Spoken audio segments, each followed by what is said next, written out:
కార్యదర్శి వినోద్ కుమార్ గారు, మాజీ మంత్రివర్యులు, కరీంనగర్ పట్టణ అభివృద్ధి ప్రదాత, కరీంనగర్ భీముడు మన గంగుల కమలాకర్ గారు, హుజూరాబాద్ టైగర్, హుజూరాబాద్ ఎమ్మెల్యే కౌశిక్ రెడ్డి గారు, కరీంనగర్ జడ్పీ చైర్మన్ గారు, మాజీ శాసనసభ్యులు, మాజీ civil supplies corporation chairman Sardar Ravinder Singh గారు, పార్టీ నాయకులు మేయర్ సునీల్ రావు గారు, పార్టీ కార్పొరేటర్లు, ముఖ్య నాయకులు, ఈరోజు ఇంత పెద్ద సముద్రంలాగా తరలి వచ్చినటువంటి నా అన్న తమ్ముళ్లకు, అక్కా చెల్లెలకు అందరికీ నమస్కారం.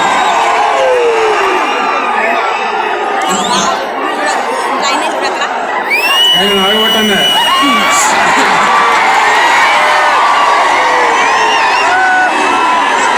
ఆగాలి ఆగాలి తమ్ముడు ఒక్కని ఆగాలి ఆగాలి ఆగండి ఆగ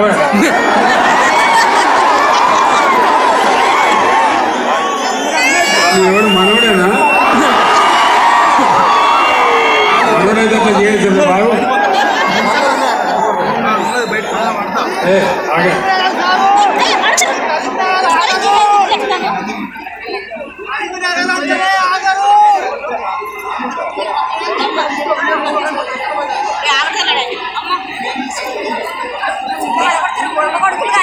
ఈరోజు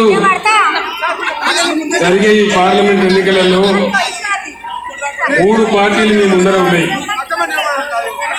అందులో దేశాన్ని పరిపాలిస్తున్న భారతీయ జనతా పార్టీ మీ ముందుంది. నేను ఒక్కటే మాట మీకు మనవి చేస్తా ఉన్నా. 10 ఏళ్ల నాడు నరేంద్ర మోడీ ఈ దేశానికి ప్రధానమంత్రి అయినాడు.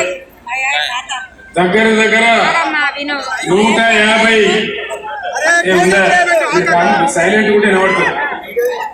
150 హామీలు ఇచ్చినాడు.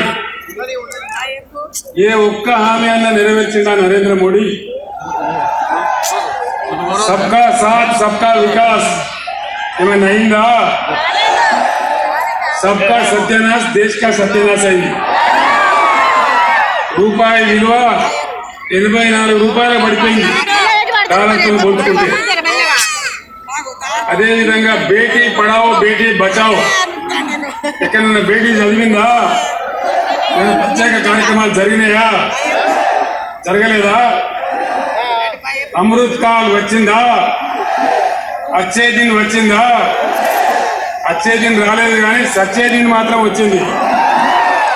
డీజిల్ ధర పెరిగింది, పెట్రోల్ ధర పెరిగింది, ఎరువుల ధరలు పెరిగినాయి. పేద ప్రజలు బతకలేని పరిస్థితి వచ్చింది తప్ప అచ్చే దిన్ మాత్రం రాలేదు. అన్ని మేక్ ఇన్ ఇండియా ఏమైనా వచ్చిందా?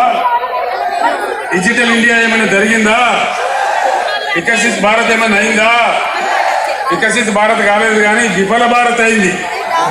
నిజమే కదా? ఇక ఆయన మొదట్లోనే చెప్పిండు. పార్లమెంట్ ఎన్నికలలో 10 ఏళ్ల కింద పోటీ చేసినప్పుడు ఒక మాట చెప్పిండు. మీరు నన్ను గెలిపిస్తే, భారతీయ జనతా పార్టీని గెలిపిస్తే విదేశాలలో ఉన్న నల్ల డబ్బు తెచ్చి ఇంటికి 15 లక్షల రూపాయలు ఇస్తాను. మరి కరీంనగర్ వాళ్ళకైతే 30 లక్షలు వచ్చినాయట. వచ్చినాయా? వచ్చినాయట కదా కరీంనగర్ వాళ్ళకు. ఏ వచ్చినాయి మీరు అబద్ధం చెప్తాను.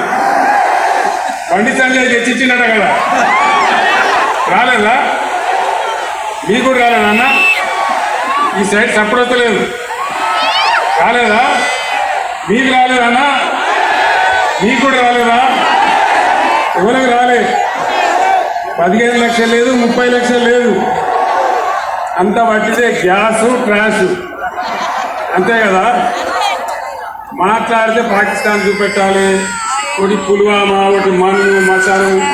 వాడు పాకిస్తాన్ కిందంత దేశం. ఒక్క జాపడ కొడితే 25 ఏళ్ళు మన తెలుగు రాడు. వాడిని చూపించి ఒక గ్యాస్ పెట్టి ఒక డ్రామా కొట్టి మనం ఎమోషనల్ బ్లాక్మెయిల్ చేసి మన అందరిని క్యారీ చేసి 10 సంవత్సరాల నుంచి పూర్తి చేస్తూ ఉన్నారు. దయచేసి ఆలోచన చేయాలి. ముఖ్యంగా యువకులు విద్యావంతులు, చదువుకున్న వాళ్ళు, మేధావులు ఈ కరీంనగర్ పట్టణంలో, కరీంనగర్ ప్రాంతంలో చాలా మందిగా ఉన్నటువంటి రచయితలు మీ అందరికీ నేను దండం పెట్టి చెప్తా ఉన్నా. ఈ మోడీ చేసే బ్లాక్మెయిల్, ఎమోషనల్ బ్లాక్మెయిల్ క్యారీ అయితే ఈ దేశం ఇప్పటికే సర్వనాశనమైంది. మోడీ కన్నా ముందున్న ప్రధానమంత్రులు 14 మంది ప్రధానమంత్రులు కేవలం 55 లక్షల కోట్లు అప్పు చేస్తే ఈయన ఒక్కడే 105 లక్షల కోట్లు అప్పు చేశారు. అదేవిధంగా రూపాయి విలువ పడిపోయింది, ఎక్స్పోర్ట్స్ మొత్తం నిలిచిపోయినాయి ఇండియా నుంచి.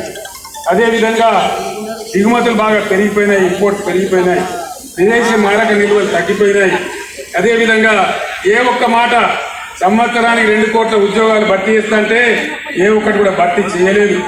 ఏ ఒక్క వర్గానికి, ఒక దళితులకో, గిరిజనులకో, మహిళలకో, పేదలకో, మైనారిటీలకో, రైతులకో ఏ ఒక్కరికి కూడా మేలు జరగలేదు. ఎవరికైనా జరిగిందా? ఢిల్లీలో రైతులు ధర్నా చేస్తే 750 మందిని పొట్టన పెట్టుకోండి మోడీ. మళ్ళా ఆయన కోట్ల అవసరం పడితే ఉత్తరప్రదేశ్లో ఎలక్షన్ ఉంటే అదే రైతులకు క్షమాపణ వేడుకొని గట్టెక్కిండు. ఆయన బిదురు బెదిరించినప్పుడు మాఫీకా సౌదాగర్ అని చెప్పి ఈ రకంగా ఆయనకు ఓట్లు అక్కడినప్పుడు గ్రామాలు ఏషాలు కట్టి ప్రజల మధ్య చీలికలు తెచ్చి మత విద్వేషాలు పెంచి ఒక రకమైన ద్వేషపూరిత వాతావరణం ఇస్తారు తప్ప బీజేపీ ఎజెండాలో పేదల యొక్క మాట ఉండదు, నిరుపేదల యొక్క మాట ఉండదు. కార్పొరేట్ల కోసం 15 లక్షల కోట్ల బ్యాంకు రుణాలు ప్రజా సొమ్మును ఆయన అబ్బసొత్తులాగా మాఫీ చేసినాడు. కానీ రైతులకు రూపాయి ఇవ్వలేదు, రైతులను రాచి రంపాన పెట్టాడు. ఎవరికి కూడా మేలు జరగలేదు. అన్ని బట్టి డైలాగులు, డబ్బాల రాళ్ళేసి ఊపినట్టు లొడలలో ఊపుడు తప్ప ఏ ఒక్క మాట కూడా నిజం కాలేదు. దయచేసి నా మాటను ఆశామాసిగా తీసుకోకుండా మేధావులు, విజ్ఞులు అందరూ కూడా ఆలోచించాలని చెప్పి నేను కోరుతా ఉన్నా. ఇంకొక మాట ఆలోచన చేయాలి, తెలంగాణ ఖచ్చితంగా ఆలోచన చేయాలని కోరుతా ఉన్నా. ఎందుకంటే ఈ గడ్డ మామూలు గడ్డ కాదు. నేను తెలంగాణ గులాబీ జెండా లేపినాడు, నేను గులాబీ జెండా లేపినాడు ఇదే గడ్డ మీద ఎస్ఆర్ఆర్ కాలేజీ నుంచే జై తెలంగాణ నినాదం ఇచ్చినాడు. కరీంనగర్ ఇచ్చిన స్ఫూర్తితోని ఆ నినాదం, ఆ జెండా ఆకాశం అంతా ఎత్తుకు ఎగిరి కరీంనగర్ దీవెనతోనే నేను తెలంగాణ రాష్ట్రం సాధించిన విషయం మీకు తెలుసు.